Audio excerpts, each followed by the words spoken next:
So what your coworker's like, why are you making them little videos? Why are you showing up like that? So what if your mom or your parents don't understand why you want to start a business or why you want to invest in the stock market? And that's a weird thing to do. Are they doing it? Are they shooting with you in the gym? Are they in the arena playing? Are they putting themselves out there? Are they achieving the goals that you want?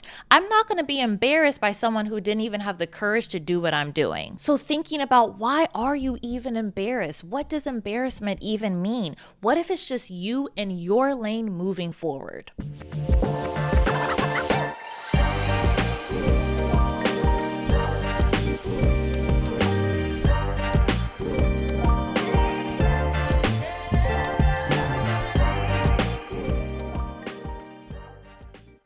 Hello and welcome back to my channel. My name is Dielle Charon. I'm the founder of For the 23%. 23% of business owners are women of color, and we're here to grow that number. I hope you've been enjoying our Black Millionaire Mindset Series. And in this video, we're talking all about fear. So fear has robbed women of color, Black women, and of course myself, millions and millions of dollars of wealth. So many things that we're afraid of will stop us in our tracks from actually creating the financial safety that we want, myself included. I had a whole year-long period for 12 months where I was just looking at entrepreneurship, looking at wealth building, looking at financial security from the sidelines, so afraid of actually getting started. I wasted a whole year because of fear from actually growing my wealth. But it wasn't until I learned these 3 ways that fear actually showed up where I was able to move through it, take action, and finally create the $1 million business of my dreams. So there were 3 ways that fear showed up for me, and then 3 ways that I did to actually move through the fear so I could start to take action to become a wealthy Black woman. The first way that fear presents is harm.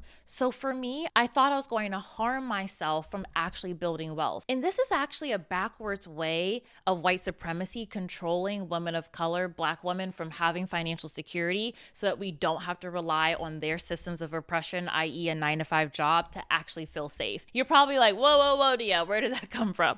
But bear with me, I'm going to break it down. I thought that entrepreneurship was risky. Learning about the stock market was risky. Learning about all these systems of wealth building was risky. So then I was afraid to do them. I thought I was going to harm myself by becoming an entrepreneur. I thought I was going to harm myself from investing in the stock market. I thought it was going to be a bad thing and it would cause negative effects. I then started to realize that white supremacy wanted me to think that those wealth building vehicles were harmful, were going to be risky to me so that they can keep them all for themselves. If you ever were told you need that good paying government benefits job, or just keep all your money, don't put it in the stock market, it could all go away. Those aren't narratives that white people believe in. Those are narratives that were told to people of color so that we wouldn't use those wealth building assets for our benefit. They wanted to make them complicated, risky, harmful. They wanted to paint that picture to us so that we actually wouldn't be able to benefit from them. Once I realized that that version of harm was just a system of white supremacy, I changed that real quick, because if white men can start businesses, why can't I? If white men can invest in the stock market, why can't I? So realizing that wealth building is not going to harm me. Posting on social media is not going to harm me. Putting out an offer to let somebody know that my services are available can't harm me. The only thing that will harm me actually is not even trying. So harm was the first fear that showed up for me, but I changed that harm into opportunity, realizing that I can take advantage of all these wealth building assets and I didn't have to stay stuck in my situation, and that those things aren't going to hurt me. It's actually an opportunity for me to build wealth and financial safety. The second way that fear showed up for me was embarrassment.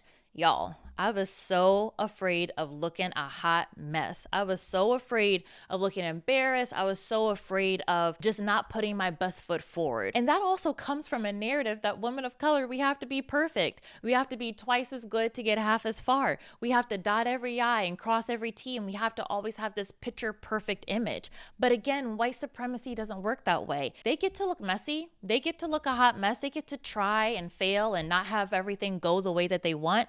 Why do we get to be perfect? Once I made the shift from embarrassment to learning, everything shifted. I was able to experiment on social media, have some posts go well, have some posts flop. I was able to experiment with putting together a budget, even though some months I would overspend and some months I wouldn't get it right. I didn't want embarrassment and the fear of failure stop me from creating the wealth that I wanted. I learned that embarrassment can actually be a good thing. It can tell me the things that didn't work. It could tell me the ways that I failed, and at least I would have that data to stop doing that and learn something new versus always wondering what could have been. Also, with embarrassment, I decided that no one could judge me for doing something that they never had the guts to do. So what, your coworker's like, why are you making them little videos? Why are you showing up like that? So what if your mom or your parents don't understand why you want to start a business or why you want to invest in the stock market, and that's a weird thing to do? Are they doing it? Are they shooting with you in the gym? Are they in the arena playing? Are they putting themselves out there?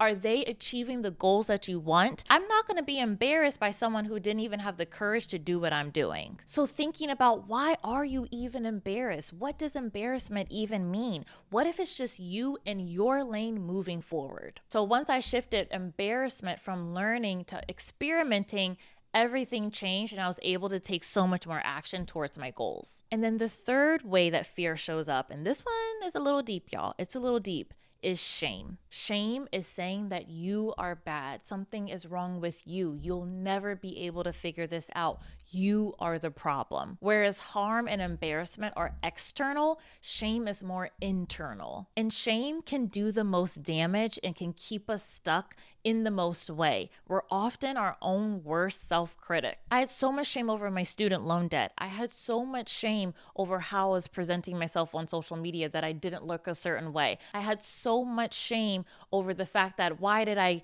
go and get these fancy degrees just to work as a social worker? And I had so much shame every time that I would show someone my Instagram account and only 300 followers were there. And I would say to myself all the time, you're never going to get it. You're never going to be successful. This will never ever happen to you. And I had to realize that that voice was actually not a voice of my own. It maybe was a voice that a parent said to me as a kid. It maybe was a voice of white supremacy. It maybe was a voice of a childhood bully. It maybe was a voice that wasn't me. I would often think about, what would my future self say to me right now? What would the person who did achieve the result say to me right now? Would she be this mean? Would she be this demeaning? Would she be this disappointed? No, she would want to encourage me. She would want to tell me that I'm doing something courageous. She would want to tell me that I'm safe and that I should keep going. Whenever you have that inner critic, separating the voices from that shaming, isolating, demeaning voice to the voice of your future self. Looking back, I'm so proud at that version of myself. Now that I do have the $1 million business, now that I do have the wealth, now that I do have the success, I would say only positive things to that version of myself. And now I'm looking at the new version of myself and saying, well, what does she say to the version of me right now? And on it goes. Whenever you get in a shame spiral, shifting that from shame to shifting that to empowerment from your higher self. So this is how I've been able to shift out of fear over and over and over again in my business in order to create wealth. Thank you so much for tuning into this series, and I will see you in the next video.